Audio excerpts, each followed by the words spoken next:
আমরা এখানে আসছি যে আমাদের বৈধভাবে সরকারি আইন রুলস মেনে আমরা ইতালি থেকে ওয়ার্ক পারমিট পেয়েছি। যদি আমাদের ওয়ার্ক পারমিট ডুপ্লিকেট হয় তাহলে আমরা অ্যাপার্টমেন্টের জন্য ইমেল করার সাথে সাথে তারা বলে দিবে যে আপনার কাগজটি সঠিক নয়। আমাদের যে ওয়ার্ক পারমিট নাম্বারটা ইস্যু হয়েছে সেই নাম্বারটা ওনাদের খাতায় অবশ্যই আছে। তখন তারা অবশ্যই বলে দিতে পারে যে আপনার কাগজ সঠিক আছে, অতিরিক্ত যাচাই বাছাইয়ের জন্য আমাদের এখানে সময় লাগবে, ঠিক আছে।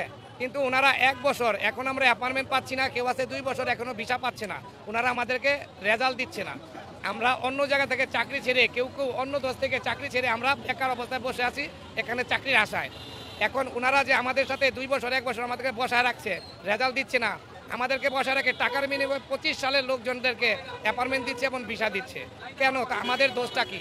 এই জন্য আমরা চাচ্ছি যে আমাদের পররাষ্ট্র মন্ত্রণালয়ের কোনো কূটনীতিক অপচেষ্টা আছে কিনা, তারা কোনো কূটনীতিকভাবে সফল হতে পারেনি হয়তো। এই জন্য আমরা ডক্টর ইউনূস স্যারের হস্তক্ষেপ চাচ্ছি। উনি বিষয়টি দেখবে যে কেন আমরা 2 বছর যাবৎ আমরা অপেক্ষায় আছি, আমাদের কোনো রেজাল্ট দেওয়া হচ্ছে না।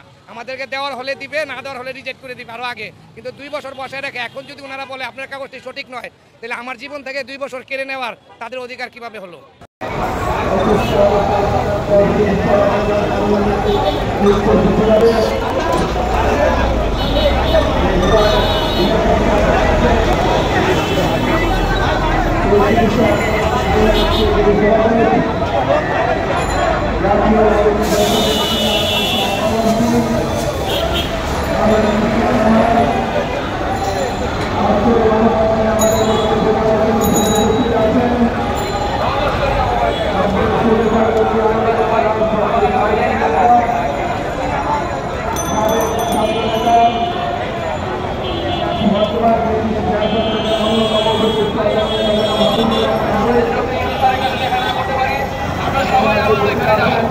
আমরা যদি ডক্টর ইউনূস স্যারের কাছে দেখা না করতে পারি আমরা সবাই এখানে যাব।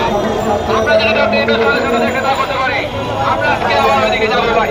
আমরা দীর্ঘদিন 2 বছর যাবত ইতালি